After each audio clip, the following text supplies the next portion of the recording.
Hello and welcome to this demonstration on how to fold your own pelvic floor at home. So you will have a PDF package that includes a male and female pelvic floor patterns. So in that is the female top and bottom, the superficial female, the male top and bottom, and the superficial male. So we're going to start with just some printing recommendations. First of all, the PDF is made so that the alignment should be perfect. So if you have it done on a nice printer or in a shop, you should just be able to print it double-sided and only have to cut out once. Now, my printer at home is not very good, so it doesn't align things correctly. And therefore, what I've done is just print 2 pages and align them myself, gluing them together so that I have the top and bottom view. Another thing that's important when it comes to printing is to make sure that everything is at 100% scale. So these are made to fit in your average pelvis models, both male and female respectively. But if you don't scale everything to 100%, they'll have a different size. So let's start by putting together the female pelvic floor as a demonstration. Now, the male pelvic floor works very similarly, so you will cut it out in the same way and stick it together in the same way. So I'm just going to show you how to do one, and then I'll show you how they are different by the end of it. So I've already glued these together, so I'll just need to cut it out once, and that's that. You can use scissors or an X-Acto knife, whatever you're most comfortable. So I'm gonna go ahead and do that, and I'll meet you back at the end when I have all my bits cut out.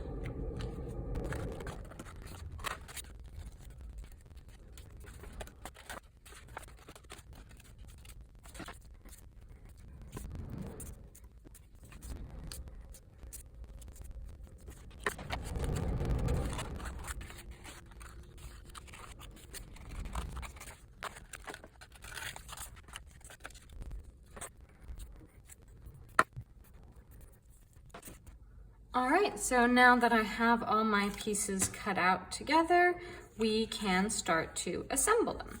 So this is the bottom side of the deep pelvic floor, and this is the top side.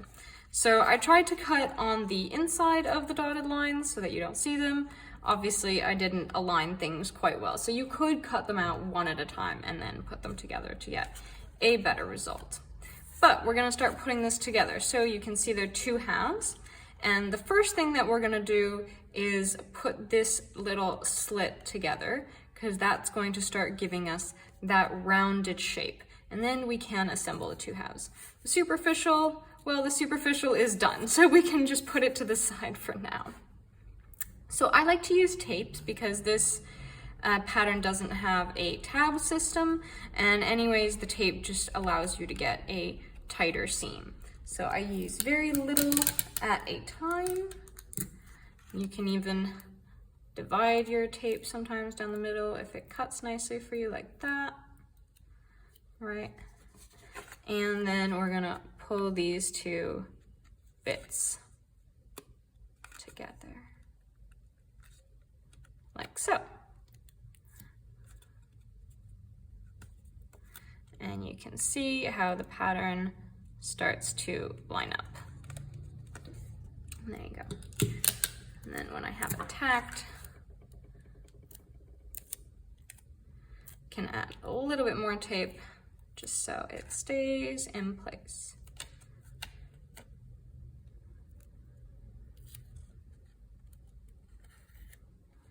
And it's quite nice like that. You don't even see the tape. So everything fits just nicely. All right, let's do the other one real fast.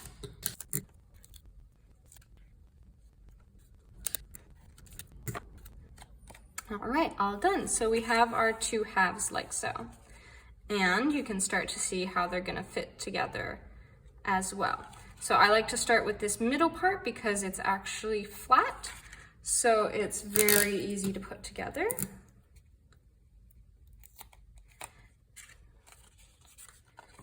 And just line up the 2 halves.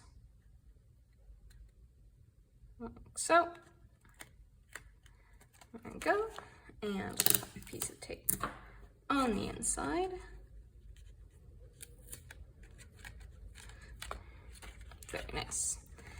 And then you can see how this is going to go. There's a slight curve to it, which is going to help us make more of a bowl shape as we continue towards the back. So it lines up right there.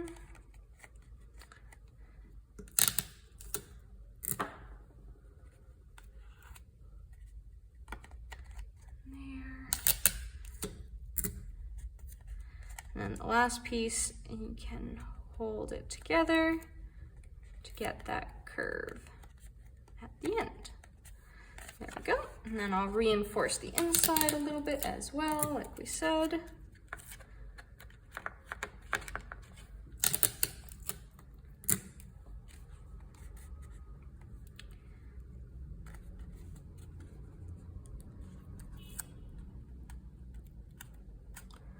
All right. And the last step is going to be to join these pieces together, and you can see how that completes our bowl shape.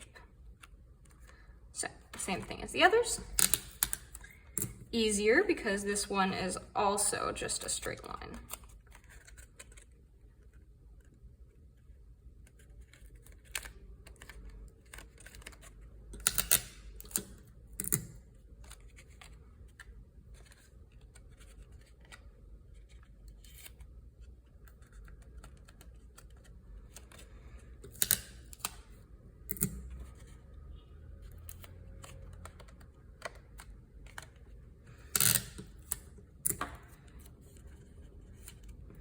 All right, now that it's tacked in place on the outside and the inside, there you go. You have your deep pelvic floor. And here you have your superficial pelvic floor.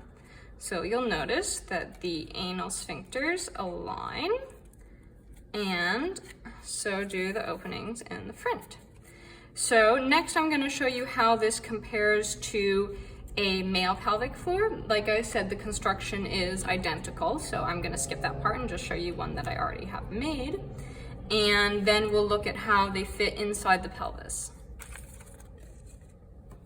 Okay, so here we can compare the deep pelvic floor that is female and the male. And you'll immediately notice a considerable difference in size. Now that can seem strange at the beginning, but once we show them inside of the bone structure, it will make sense. And of course, the superficial pelvic floors, which are also quite similar, but the bulbospongiosus is divided in the female, whereas in the male it is joined. Let's go ahead and put them inside of a pelvis, each one. So I'll put the male to the side for now, and we'll start with the female. So here is a female pelvis. And what you can do is you can start with your deep pelvic floor and just drop it in. And it should already fit more or less correctly. Now the nice thing with it being in paper is that we can tape it down to its insertion points. And that will allow us, if you have a mobile pelvis like this one, it'll allow us to show how when the pelvis moves, it also transforms the pelvic floor inside of it. I think a good place to start is here on the ischial spine, where these muscles insert, because it's a nice reference point. So you can take some tape.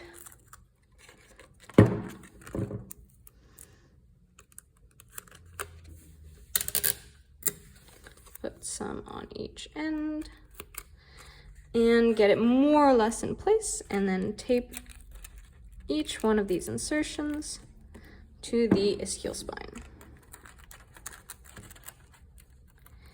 And that helps us situate the rest of it.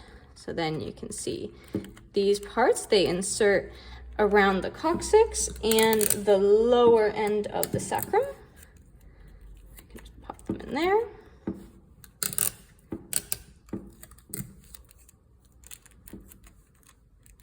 And of course, this is all temporary. The tape will come right off of your model.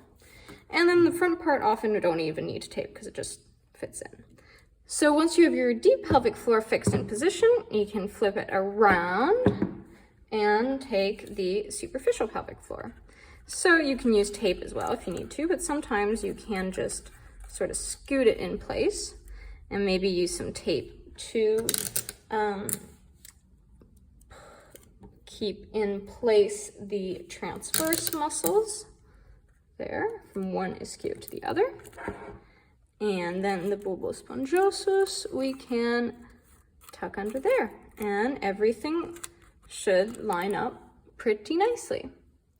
There you have it, your full diagrammatic pelvic floor within a bone structure. So that's the female one. I'll show you the male one. I'm not going to tape it in place because you just saw how that went. But basically the same thing. Boop, it just fits inside like so. And then you can put down some tack or some tape to help keep it in place. And here, once it's inside the bones, you sort of understand the size difference and why that makes sense, just because of the narrow nature of the male pelvis. And it's the same deal with, oops, well, mine is falling out of place now because I haven't tacked it down. But it's the same deal with the superficial ischio to ischio. There you go. And you'll line up the sphincter. All right, congratulations. You've made your 2 pelvic floors. And I'm going to show you one last thing, which is if you want a bit of a nicer final product, you can go ahead and make it out of textile. There you go, your 2 layers of your pelvic floor. Easy enough, same pattern. Now, as we talked about at the beginning, these pelvic floors are diagrammatic, so they don't include all of the structures that are present in the area. And I'm just going to show you which ones we chose to omit, and we chose to omit these ones simply because the exercise that we use this 3D diagram for, these muscles are not involved. And so when you can remove information, the exercises can become a lot more accessible and simple for the clients to understand. So we did not include the ischiocavernosus, which goes along here. We did not include the deep transverse, which we do use in some exercises that concern the anterior triangle, but most of the time you're just making the distinction between superficial and deep pelvic floor. And we also did not include the urethra in this particular one. And so it's the same with the male pelvic floor. The ischiocavernosus are not present, and the deep transverse, which is much smaller, is also not present. So there you have it. We have folded our female and male pelvic floor, and they are ready to put into the pelvis. I hope you enjoyed following this tutorial with me today, and I hope that these little models will help you illustrate your classes and your own practice moving forward. Thank you.